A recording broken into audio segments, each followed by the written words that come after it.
G'day guys, welcome back to Stat Chat Sports. You're here with me, Josh, as well as BT and Tazza. And BT, today we are now into our finals contenders for our season previews. And Geelong is the team of the day. We think they're going to finish in 8th spot, BT. Yes, we're finally onto the teams that actually matter, that we're actually going to enjoy watching. Other than North Melbourne. We've copped a lot of hate already on this channel across all of our season previews so far, and now you're just going to incite the viewers even more. You've got to calm down, BT. Nah, it's good. It'll be interesting points I think we're going to have in these next 8 teams. Yes, definitely so. And Taylor, you've taken the reins with the Cats and looking into them. Why do you think, or give us a couple of reasons why you think that they are going to be our, I guess, a finals contender in 2022? Look, they've proven over the last few years that they're always there or thereabouts. They've, I think, 5 prelims they've lost since 2013. They're a perennial contender. They're always around. The list hasn't changed much. Yes, it's getting Definitely old. Not. It's an absolute retirement home at the moment. But look, they're proven guys, and that's why. I mean, I say all this, but I'm pretty sure I had them out of the 8. Yeah, I think it's been a mixed bag the way that we've done it. We've had, all 4 of the Stat Chat Sports guys, including Steve, who's not on this call, ranked the teams, and then we've averaged those out to come up with our average ranking. So, I think the interesting thing is with the way the ladder's shaping up, at least in most people's minds. There's a clear bottom 5. There's a clear top 5. And then the 8 left in the middle, you could legitimately make a case for any of them to either miss the finals completely or make the 8. You can throw a blanket over all of those. Yeah, exactly they're right. They're all, for me personally, Geelong, they're a good team, don't get me wrong. But I justify putting them out of the 8 by seeing more growth out of the teams outside of the 8 and pushing above them. And I think that's why, they're a good team, but I don't see the growth in this team to get over the hurdles that they haven't been able to get through in the last few years. And I just see a regression. Yeah, it's an interesting call. And I think BT, unlike someone like St Kilda, who we were particularly harsh on with their young talent, I do think the Cats have a few decent players, particularly in that midfield, that Chris Scott's really keen to try and implement this coming season. Yeah, definitely got a few young guys coming through. You got Max Holmes, who's 19, 20? 19, early draft pick from a couple of years ago. He looks the goods. Yeah, he looks very good. Jack Henry in the back line as well. He played up forward a few times last season when they were short on forwards. He looks very good as well. I can see him being a future All-Australian. They've got a fair few good young guys, but it's that the problem I have with them is that gap between these young blokes and these older guys, these 26, 27-year-olds. I think that's where they're lacking a few, because I think they've got 14 players over 30. Yeah, definitely the oldest list in the competition, and a lot of players over 40, like you said. I think the key this year is going to be, managing those midfield minutes for some of the marquee guys. I think Selwood's really been playing that half-forward role in the pre-season, along with Sean Higgins, who might be in and out of the team. How much time is Dangerfield going to spend in the middle this season? We don't know. So I think just getting that balance right is going to be the key for Chris Scott this season to really make sure that they're still obviously putting their best team on the park, but keeping an eye on the future as well, Taylor. Yeah, absolutely. It's just that list. It's just, where do they go? I mean, that like BT said, that void, that middle void in there. It's going to be really hard to overcome for them, I think. I think Max Holmes is going to be really good. But yeah, Jack Henry, great. But where does the growth come from? Guys like Brandon Parfitt, I think. He needs to have a big year this year. I've got him down as a bit of a breakout player this year. Yeah, good call. Yeah, I think he could really step it up in the engine room there. I really think that with guys like Selwood and Dangerfield rolling around in that midfield, someone really needs to take the reins. I mean, there's Cam Guthrie there. I don't know how old he is off the top of my head. Guthrie's 29. He's Yeah. getting older as well. He certainly had a really good season last year. Hard for a 28-year-old to have a breakout, but he certainly took his game to another level last year. Yeah, no. It's more just getting someone in the guts there that can really just take the keys and run with it for the next 5 years. And I think Parfitt should be the guy, or needs to be the guy for them this year to do that. I think the golden child, Patrick Dangerfield, I think he needs to spend 70% up forward. I think for them to develop over the next few years, he can rotate through there in the big moments, because obviously he's that ball winner type. But I think if him, Hawkins, Jeremy Cameron can work out how to play together up forward, that's very damaging forward line right there. Obviously, they've got to work out how to get the ball in there. But does that push out Gary Rowan though? Like, do you find Probably a spot for him, or does that push him out altogether? They've got a really deep forward line as it is. I mean, we already mentioned Selwood, Higgins are going to be rotating through that half forward role as well. You look at a guy like Brad Close as well. He's going to be, I think, probably best 22 round one. They've got a number of guys already there that are going to be pushing for spots. So Rowan is potentially on the fringe anyway.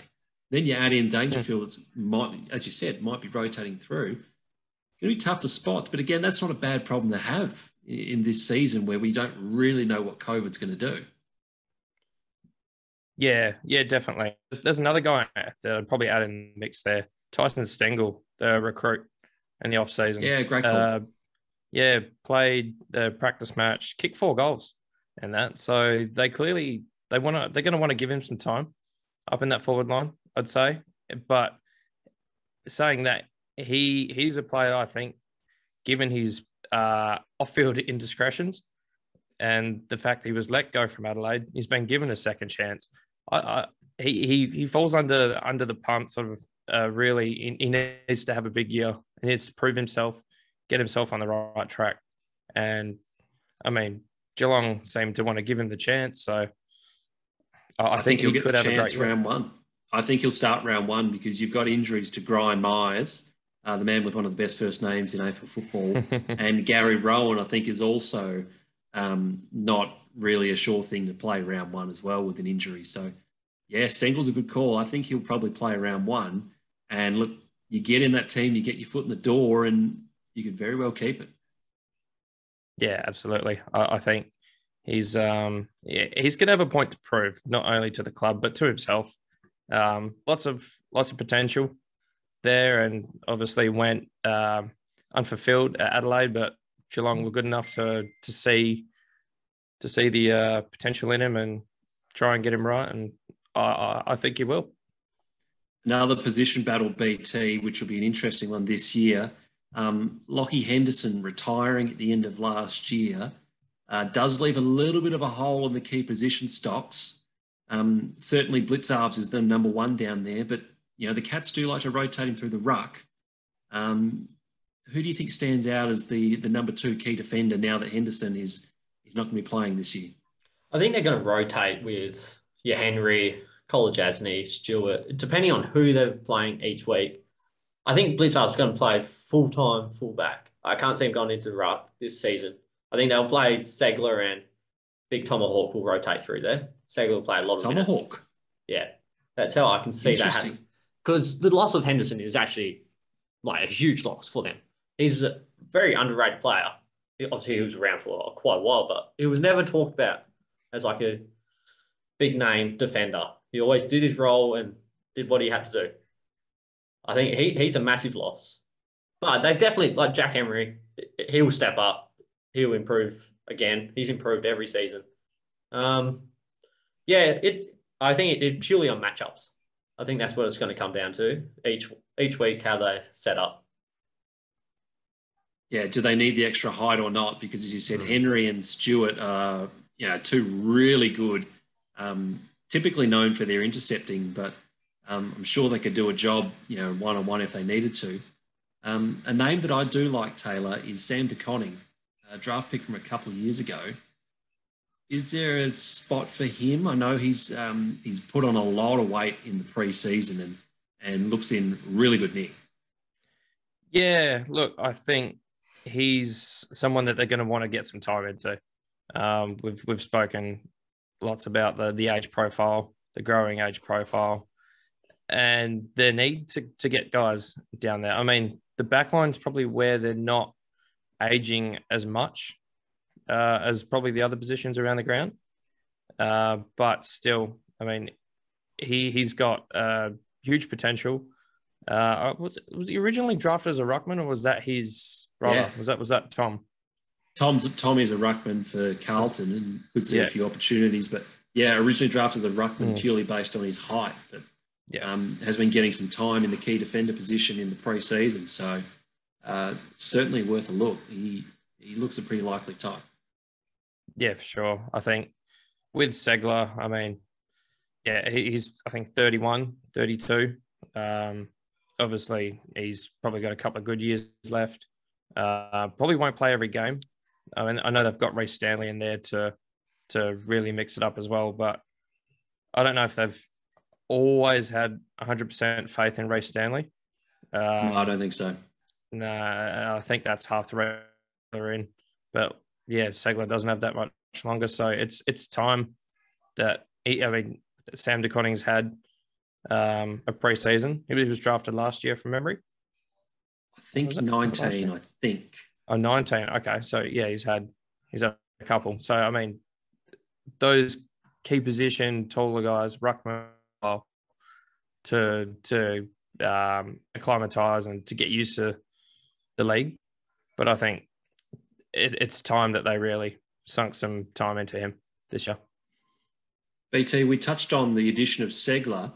Geelong made some really interesting calls in their ruck department over the off-season, trading away a couple of their young up-and-coming ruckmen, but then also spending their first draft pick on a ruck prospect.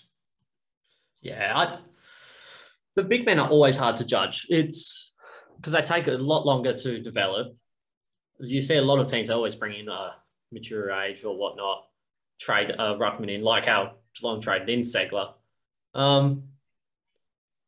It's hard to judge on what if Stanley plays. I wouldn't be surprised if Stanley doesn't play, but I wouldn't be surprised if Stanley comes in, they play two rucks, but then who comes out?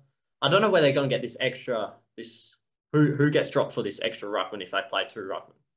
That's the problem I have there. Radigalea, probably. Radigalea. Yeah, but even that. So he plays a fair bit ruck as well, if need be. But when it's up forward, Big Tomahawk, he plays 100% ruck contest when it's in their forward line. So all you need and then Blitzhoff plays it in the defence. So it's just finding that one. If Segler, if he has a reasonable season, then yeah, he's going to play every game because they clearly don't rate Stanley. I don't rate Stanley. I think he's a bit of a spud, but they haven't had a good ruckman since Ottens back in the day. They haven't had a good ruckman since then. So maybe they're due for a good one. So hopefully, I like seeing big ruckman come through. Yep, the position certainly isn't dead. Taz, our regular segments that we like to do here on our season previews, I think we've already touched on the breakout player and the player under the pump. But I guess the last one that we really like to discuss is all Australian chances. So who have you got from the Cats that you think is going to be in the mix this year?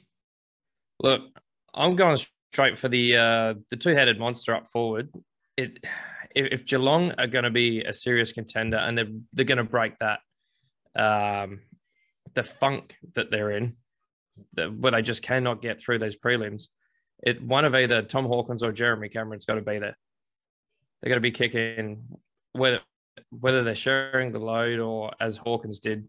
He was second in the Coleman, and he was centre half forward, wasn't he? pretty sure. I think he was because Mackay was the full forward as the Coleman. He was full forward, yeah. So, I mean, one of them's got to make it if they want to be there. The key with Cameron is just fitness. I mean, he can't get on the park for long enough to string a full season together to be considered. Well, for the most part, he missed a few games last year. Still kicked at a good average, but I think he had 2.6 goals a game. Hawkins went at 2.5. They're very similar. Yeah. But yeah, Hawkins got the nod there. But one of those guys has to be there or thereabouts. Can you see a scenario where they both make it? I don't know if that's happened.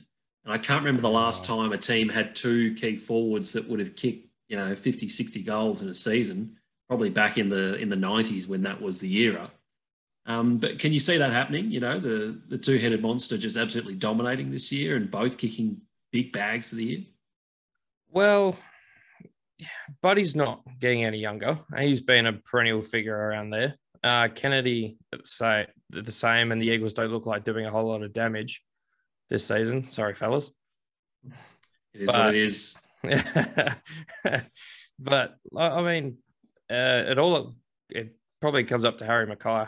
Like, if he's the only one, well, not the only one, but the main one who would force one or both of them out of there. So if Carlton started the season injured as well. Yeah, well, that's it. So I don't know if he's scheduled not to play round one or not, but I'm highly doubtful that he hits the ground running. There's every chance could be, but highly unlikely, but you never know. I mean, there are two genuine forwards in the same team. If they can share the load, then why not? Let's be real. The All-Australian committee, they're going to name someone like an Oliver at centre-half forward or some bullshit. That's what they do. Not worth the paper it's written on, you reckon? No. All right. Well, given it's not worth much, Taylor, is there any point in talking about some of the other Australian chances for the Cats, or you want to give up the ghost there? I think it's pretty much. I mean, they love danger. I mean, if he has a decent season, he only has to have a decent season to be considered for most of the awards in the league. So, I mean, he's always a chance based on the name. And like BT said, they love picking people on name and fitting them somewhat. I mean, he'll probably line up at the halfback flank if they can fit him in. Yeah. Like, he probably hasn't played there in his life, but they'd put him in there. Yeah, they'll get find in the way. team. Yeah. Got to make it happen. Absolutely. Now, fair enough. Yeah. Last call from you, BT. Any final closing words on your end? You like to enlighten us with some very pearls of wisdom at the end of these videos? Well, I had them finishing 11th, and this is my final take. I've changed it a little bit. I can see them finishing either top 4, or if they get a few key injuries near the start, I can see them finishing towards the bottom with the Eagles, below North Melbourne. Ooh. Oh, okay. That's a big call. That is a huge call. Yeah. Cats fans are not going to be happy with you. I think that's a terrible call, BT. I'm just going to put my 2 cents in. That is not going to happen. Cats for the finals. They're going to get there. And I think if they have a good run with injuries, then they're a good chance to, make that prelim and see if they can get over the hump. That's where There's too many old blokes. There's too many old blokes in that team. They're going to get injuries. It has to happen. Yeah. They can't stay fit for the whole season. There's no way. Cats fans, let us know in the comments what you think. Are you in for a good year? Are the injury bug's going to strike? We want to hear from you. Make sure you subscribe to the channel because we're going to be putting out plenty of AFL content, not just in the preseason, but when we get into the season proper as well. So we'd love to have you on board and supporting the channel. All right. Thanks, fellas. We'll be back in the next one. See you next time.